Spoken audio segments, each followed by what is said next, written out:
Hola, ¿qué tal a todos? Nosotros somos el equipo número 6 de la materia de desarrollo integral de nuestra carrera universitaria, conformado por Cárdenas Acosta, González Utrilla, Hernández Mora y Núñez Campaña. En esta ocasión venimos a hablar sobre las abejas y la polinización. This honeybee is using static electricity to attract the pollen from the flower onto her body. La polinización es un proceso por el que el polen del estigma de una flor, mediante un polinizador, es transferida a la antera de otra flor. Existen distintos tipos de polinización. Cabe recalcar que los más importantes y los más mencionados son la polinización anemófila, que es llevada por el aire, la polinización hidrófila, que es la que se lleva mediante el agua, y la polinización zoófila, que es la que llevan a cabo los animales, normalmente insectos o en su mayoría insectos, ya que también la llevan a cabo algunos mamíferos como los murciélagos y algunas aves como los colibríes.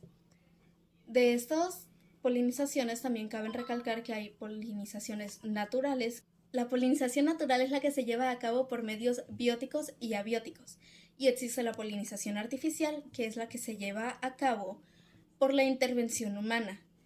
Dado que los polinizadores naturales están en peligro de extinción o se ven amenazados, el humano se está orillando a llevar cada vez más frecuentemente una polinización artificial que se ve guiada por drones o pequeñas máquinas que son manejadas remotamente para cumplir la actividad que normalmente representaría un polinizador natural, como en este caso las abejas.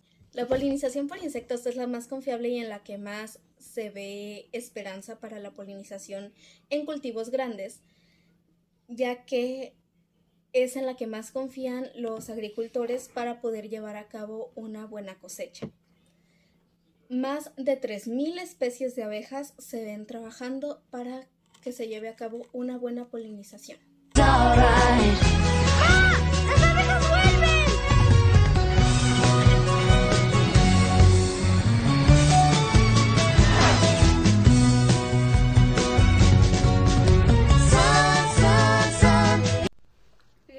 Buenos días, mi nombre es Carla Gabriela y yo les voy a hablar del tema de polinizadores. ¿Qué son?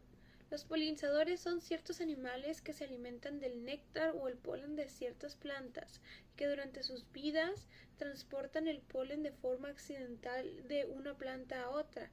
Esto permite la reproducción de ciertas flores y ciertas plantas. También, por ende, nos permite tener ciertos frutos de ciertos árboles o ciertos vegetales. Hay que saber que hay muchos tipos de polinizadores. Usualmente nosotros decimos, piensa en un polinizador y pensamos en las abejas, pero hay muchos más. Entre ellos podemos encontrar las avispas o ciertos tipos de abejas, porque no todas esparcen la miel. Las avispas son casi el mismo tipo, recogen el néctar en ciertas plantas y de ahí lo transportan. También las moscas son ciertos polinizadores, ya que no todas las moscas, sobre todo las moscas macho, porque las hembras se alimentan de la sangre. Las moscas macho, ellas van hacia las flores, recogen el néctar y las llevan a sus nidos. También tenemos a varios escarabajos. Los escarabajos y las mariposas se alimentan sobre todo al momento de recoger el néctar de las flores y en el transcurso a otras flores esparcen el polen que se queda en su cuerpo. También no hay que olvidarlos que entre los polinizadores tenemos ciertas aves y mamíferos. Entre ellos podemos encontrar a los colibríes. Estas aves, como muchos ya podemos saber, se alimentan del néctar de las flores metiendo su pequeño pico en el corazón de la flor, y al hacer esto pues cierto polen se queda pegado en sus plumas y en su pico. Entonces cuando se transportan a otras flores o pasan en el aire, el polen que se les queda se les desprende y por esas razones esparcen. También tenemos a los murciélagos. Los murciélagos se alimentan de las frutas.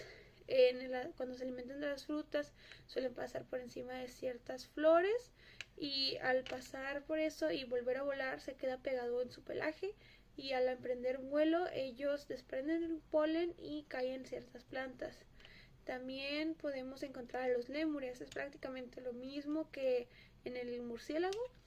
Se quedan en su pelaje al comer ciertas frutas y al caminar el polen se desprende de ellos y cae en ciertas flores o en ciertos frutos. Ay, ¿qué pasó aquí? Eso no es lo peor de todo.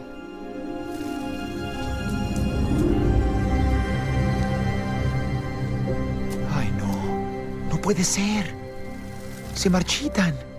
No se ve muy bien, ¿verdad? No. ¿Y quién crees que haya tenido la culpa? Supongo que las abejas. ¿Abejas? Yo, para ser precisos. Nunca imaginé que pasaría todo esto si las abejas dejaban de hacer miel. No solo son las flores. Las frutas, las verduras, todas necesitan a las abejas. Esa es la última pregunta de nuestro examen final. Entonces, si eliminan las cosechas, afectas a todo el reino animal. ¿Y luego qué más? La raza humana. Au.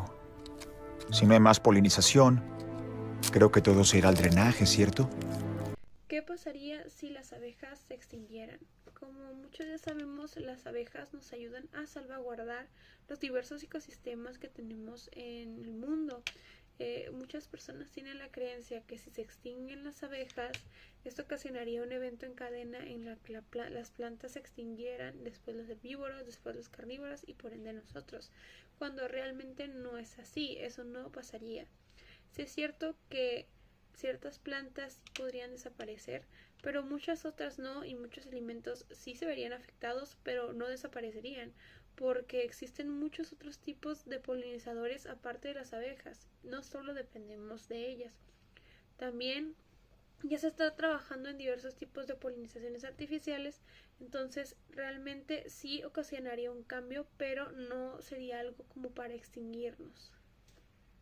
Bueno, en esta parte del video vamos a hablar un poco sobre lo que viene siendo las abejas, el cual viene siendo un insecto que pertenece a la superfamilia de las apoideas. En dicha familia entran lo que viene siendo las avispas y las hormigas. Como característica de esta familia de insectos, en las hembras, en su aparato reproductor, estas vienen presentando lo que viene siendo el aguijón. Y obviamente dentro de esta familia de insectos está la abeja. La abeja melífera viene siendo un insecto polinizador muy eficaz, ya que en su cuerpo se presentan unos pequeños pelitos, lo cual se le conoce como cestillos, el cual les ayuda a polinizar, ya que cuando se meten a una flor a recoger su néctar, dentro de estos pelitos recolecta cierta cantidad de polen. Esto ayuda de gran manera a que la polinización sea realizada por estos insectos, ya que pues gracias a esto puede distribuir más el polen por el aire, ya que pues estas partículas de polen fijamente no se quedan en estos pelitos, sino que pues al momento en que vuelan, estos los riegan, por así decirlo, en otras flores o en otras plantas. Y esto, en lo que sencillo que parezca, sí representa una gran ayuda sobre la polinización global, ya que estos insectos se encargan del 60% de la polinización en todo el mundo, siendo el 40% lo cubre pájaros, otros insectos y otros animales. Y bueno, dentro de la colmena, esta se jerarquiza con una reina, la cual viene siendo la única hembra fértil en toda la colmena, la que se encarga de mantener o aumentar el número de abejas en dicha colmena. Y dentro de esta colmena también se encuentran lo que viene siendo las abejas obreras, las cuales también son hembras, pero tienen la característica de que son infértiles.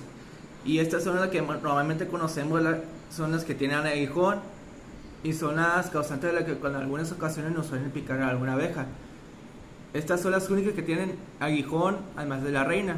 También se cuenta el zángano, el cual viene siendo los machos de la colmena, cuyo labor se encargan de reproducirse con la reina para aumentar la población de abejas. Y este insecto, aunque no lo parezca, es sumamente importante para la civilización en general, pues, y para la vida del planeta, ya que pues sin este insecto la polinización no sería igual. Esto afectaría, si la abeja desapareciera, afectaría más gravemente a la economía mundial, más para la agricultura en general, ya que pues estas abejas se encargan de que todo este sistema de que haya agricultura se mantenga estable. Y si en un momento llegaran a desaparecer, pues sería un caos rotundamente para todo el mundo. Y como último dato, pues en el mundo generalmente hay un total de 20.000 especies de abejas, y siendo que en México hay un total de 1.500 aproximadamente de especies de abejas.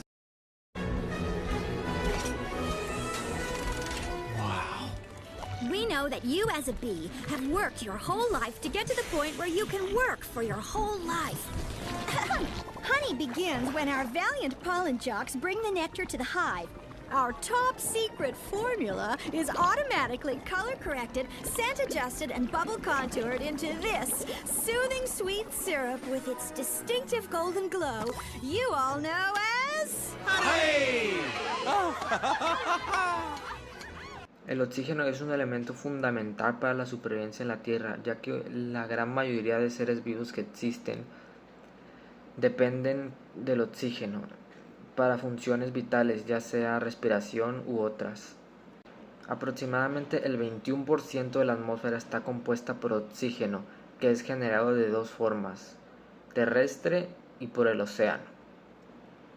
Los ecosistemas de manera terrestre generan el oxígeno mediante la fotosíntesis, que la fotosíntesis es un proceso en el cual utilizan las plantas la energía solar para transformar dióxido de carbono y al agua en glucosa y oxígeno. Y esto funciona ya que durante el día las hojas, mediante los cloroplastos, reciben la energía solar y con una cadena de reacciones químicas liberan oxígeno como un subproducto. Y esto es una de las formas en las cuales se genera una parte del oxígeno que existe en la Tierra. El océano también es una fuente de oxígeno. Aproximadamente del 50 al 80% del oxígeno que hay en la atmósfera es generado por el océano. Esto se debe a pequeños microorganismos fotosintéticos como por ejemplo el plancton o las algas marinas o el fitoplancton. Estos son pequeños organismos que se encuentran en las capas superficiales del océano que absorben energía del sol y la convierten en oxígeno y materia orgánica. Este proceso es fundamental para la supervivencia en la Tierra, ya que al producir tanto oxígeno es el principal generador de oxígeno que tenemos. En conclusión, las abejas sí generan una gran cantidad de oxígeno, ya que polinizan muchas flores y plantas que nos generan demasiado oxígeno gracias a la fotosíntesis, pero no debemos olvidar el océano como la principal fuente de oxígeno que hay.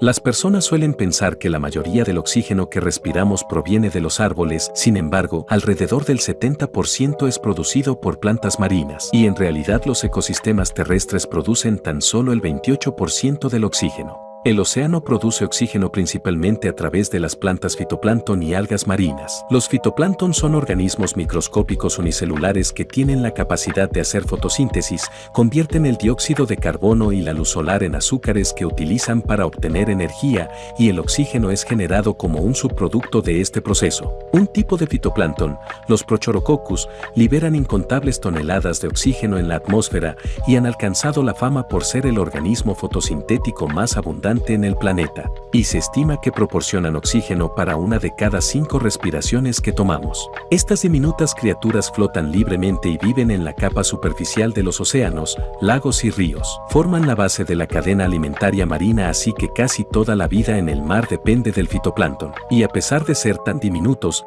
cada año crecen 200 millones de toneladas de fitoplancton en los océanos del mundo. Esto es 10 veces el peso de toda la población humana de nuestro planeta.